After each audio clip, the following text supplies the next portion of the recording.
Welcome to another Chef Knives to Go quick look product review. I'm Steve Gamache, and what we're looking at today is the Minamoto Aogami or Blue No. 2 Nashiji Gyuto 210mm knife. So let's unpack all that. The core steel is Aogami or Blue Paper No. 2 reactive high carbon steel from Hitachi. Heat treat's about 61 Rockwell, which is kind of a nice middle of the road heat treat, not too hard, not too soft. The construction is a 3-layer sandwich with a softer stainless steel cladding on either side of that core steel. You can kind of see the core steel peeking through at the edge there. And so the stainless cladding has a cool kind of hammered frosted finish. They call it Nashiji, which means pear skin. So it's not really too mottled, but it's got a kind of a heavy, well, I should say it is mottled. It's got a heavy kind of frosted finish to it, mottled finish, and then hammering. So it's a very, very attractive knife. We'll get a close-up look at it in a second. The weight on it's about 5.8 ounces, 165 grams, and these can vary just a little bit from knife to knife. It's a little bit undersized for a 210, so it's about 204 millimeter on the actual edge, or right about 8 inch, so 8-inch chef knife.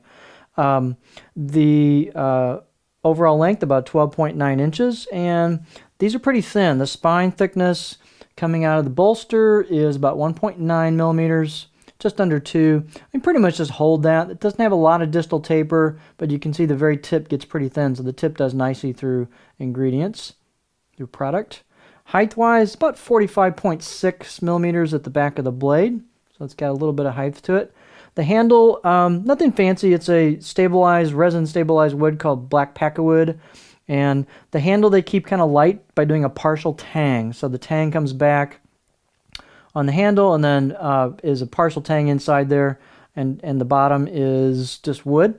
And also, if you kind of look, this has some cutouts or scallops on each side to kind of thin it out for your fingers. So the handle has kind of a slender feel to it, and you got a cool angled bolster, which is a neat little touch. The fit and finish on this is really nice. That lighter handle helps bring the balance point forward just a little bit. It's a little bit in front of the bolster, so it's not so far back like some Western handled knives. But it's a very attractive blade. Let's take a look at the blade finish close up. So these are really cool in person, but you've got embossed kanji of different sizes and locations, and there's your kind of Nashiji frosted finish with the hammer marks. There's your core steel. I've been using this one. I'm going to go ahead and tweak it a little bit, sharpen it up. I'm sending this one out to my stepson in Austin, so he's gonna get something nice to work with. Belated birthday present, but I haven't used it a ton, but I've been using it, and the core steel really hasn't done much of patina, so it doesn't seem very reactive, which is kind of cool. So it seems to have a low reactivity, and the cladding seems like it's pure stainless in behavior.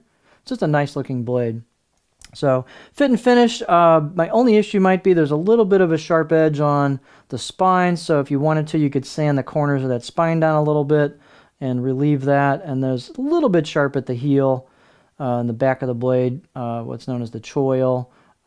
So that could be kind of cleaned up a little bit, but definitely the spine. So I'm going to do that for him before I send it out. But that's a quick 10-minute job at most, and you can make it really nicely finished. So out of the box edge, I give it a 5 out of 10. It's kind of an average out of the box edge. I went ahead and sharpened it. It'll get really sharp, and the steel sharpened up great. It's a quality Aogami No. 2, so really, really nice to sharpen, decent edge retention.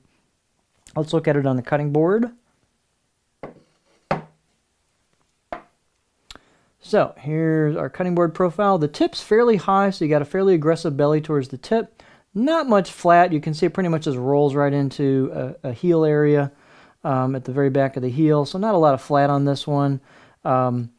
We got a fair amount of belly towards the tip, so I can get this thing pretty high before I start digging the tip in. And it's a nice smooth rock. So this will do great rocking. It'll do push-pull cuts and stuff. Not a pure chopper, but definitely kind of maybe a little more oriented toward rocking with that tip the way it is, and the extra added belly towards the tip third of the knife. But just a real attractive blade, a good performing knife. It's got a fairly stiff blade. It's just a nice looking, well crafted knife. So there you have the Minamoto Blue No. 2 or Aogami No. 2 Nashiji Gyuto 210mm knife.